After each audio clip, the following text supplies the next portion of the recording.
Best wishes everyone. I am Vanapalli Harshiki studying PharmD. Today our topic is connective tissues. Connective tissues are the most abundant and widely distributed tissues in the body of higher animals.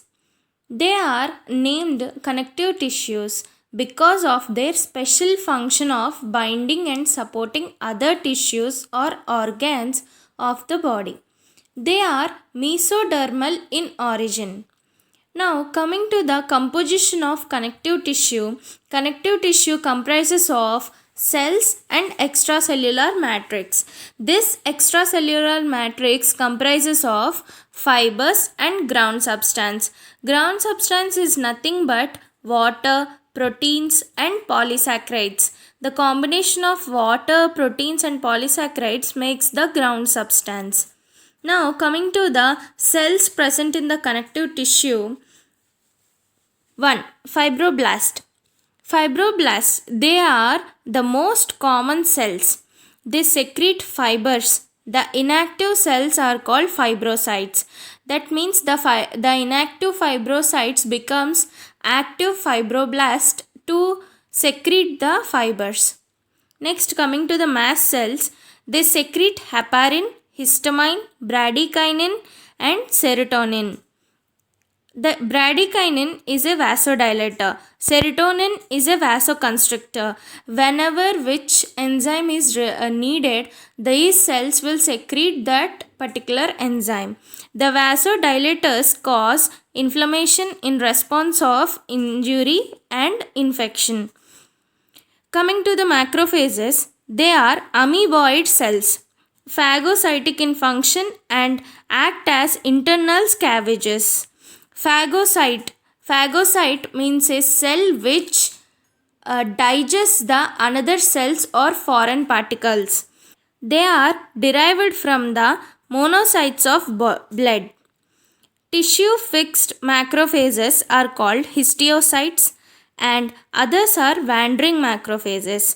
That means some macrophages are moving from one place to another place and some macrophages are fixed at a particular point or a particular tissue. Next, coming to the plasma cells. They are derived from the B lymphocytes and produces antibodies. Coming to adipocytes, these are specialized cells for the storage of fat. That means fats are stored in these cells. Now coming to the fibers of connective tissue, there are three types of fibers in the connective tissues. That is collagen fibers, reticular fibers, elastic fibers. Based on their character, we can divide these fibers. Now let's see those characters. Here we can see that constituent protein in the collagen fiber is collagen white. That means white colored collagen. In reticular fiber, the constituent protein is collagen, that is like thin fibers. In elastic fibers, the constituent protein is elastin, which is in yellow color. Now coming to the fibers present in collagen are unbranched. In reticular fibers are branched. In elastic fibers are branched.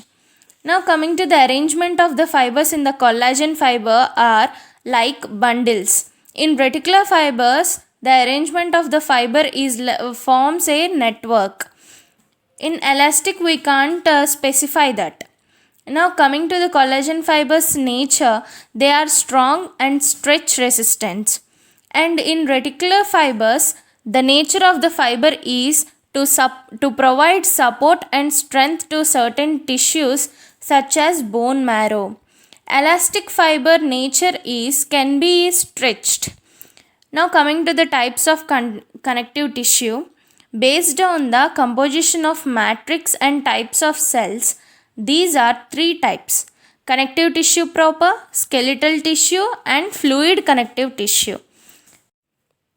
If you like the video, like, share and subscribe. Thank you for watching.